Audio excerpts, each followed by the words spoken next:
All right, guys. So there have been some rumors flying about the place regarding the upcoming Superman trailer. And James Gunn has gone out and debunked a lot of those rumors. But it's actually, I think it's still interesting to talk about because it kind of like allows me the opportunity to talk about like one of the more interesting aspects of DC Studios in general. So let's just jump right into this. Why don't we? So there's this guy called Dan Marcus.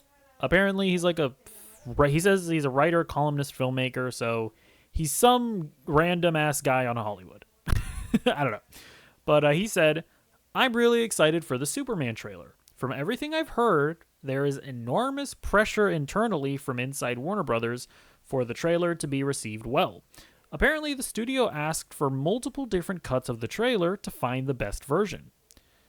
And then he says here, to clarify, since every trailer necessitates multiple cuts, apparently the editor cutting the trailer presented a fairly finalized version to the studio weeks ago. The studio wasn't happy and said, make it better. I wouldn't want to be part of the marketing department over there right now, which was recently gutted. So, he's just some guy. He's talking about things that he's heard. And after he came out and said all of this, a bunch of different websites came out and they wrote articles about it saying, like, the Superman trailer is in trouble. Apparently, the studio, Warner Brothers, they're not happy with it. They're demanding recuts. And, they're kind of like, there were a bunch of articles, like, shooting out the flare, kind of sounding the alarms, like, oh no, everything's going wrong. And then James Gunn came out and he addressed it. So let's read what he has to say. James Gunn came out and, somebody asked him, right? He put a picture of the tweets in there and he was like, hey, James, is there any truth to this rumor? And James says, well, sort of. But when he says studio, that's solely me. As the only studio involved in cutting or anything to do with the trailer is DC Studios, i.e. me and Peter, and I'm the creatively demanding one. This is the exact same rigorous process I've gone through cutting every Guardians trailer, pushing the marketing folks as hard as I can, cutting and recutting until I think we have something worthy of the film itself. All that said, my notes are a lot more specific than make it better. And this speaks to sort of the main thing I wanted to touch on here, which is that I think a lot of people have forgotten that DC Studios is its own studio, right? It is its own entity within Warner Brothers Discovery. I believe you still have like Warner Brothers Pictures, which is like the sort of Warner Brothers that we think about, right? When we talk about Warner Brothers, like that's its own studio still. And DC used to be its own division within Warner Brothers Pictures. So you had a bunch of like the studio executives within Warner Brothers Pictures kind of all like doing their own things and had a bunch of influences on past DC projects. But when Discovery bought Warner Brothers, they decided to copy what Disney does with Marvel and have DC Studios as its own studio separate from Warner Brothers. And they put James Gunn, who is the CEO of DC Studios, to no longer have to deal with a bunch of other executives, giving their input and making their own demands. Now it really is just James Gunn, right? Now, obviously, James Gunn's boss is still like David Zaslav, the CEO of Warner Brothers Discovery, but right, like as far as we understand it, like David Zaslav isn't necessarily going in and like telling him what to do.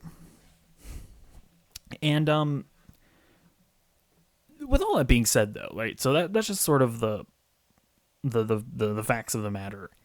With all that being said, the guy in the original tweet, he's not wrong. Like, there is, I am sure, an insane amount of pressure on DC Studios right now. With the upcoming Superman movie, they are going to reset not just like the universe of DC, but like they're going to be looking to reset the entire like DC brand. I mean, DC is just kind of in the gutter right now, right? Movies like Flash, Aquaman, Shazam 2, Black Adam, like they've just been bombing and flopping. The only, DC movie in the past few years to actually have been successful is the Batman.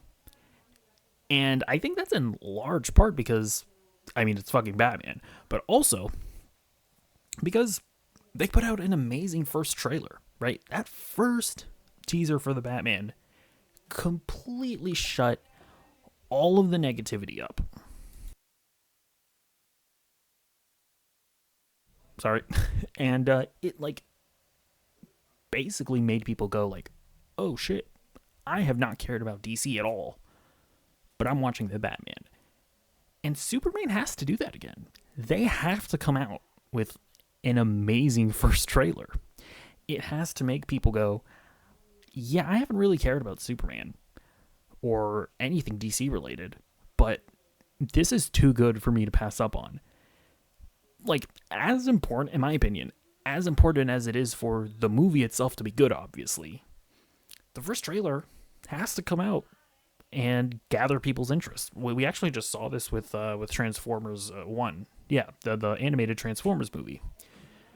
The movie was actually pretty good, but that first trailer was awful, and it turned a lot of people off.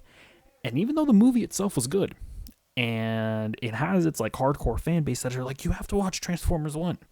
The reality is that there are a lot of people in the general audiences that weren't looking at that discourse, and they just saw the trailer and they just wrote the movie off forever. So, yeah, at the end of the day, that initial guy, he was wrong. I don't think that he was like malicious or anything, or he was lying. I'm sure he was relaying what he was told, but James Gunn doesn't have to answer to anybody. Like, he is the studio. He's like, he's Giga Chad, like, I am the studio.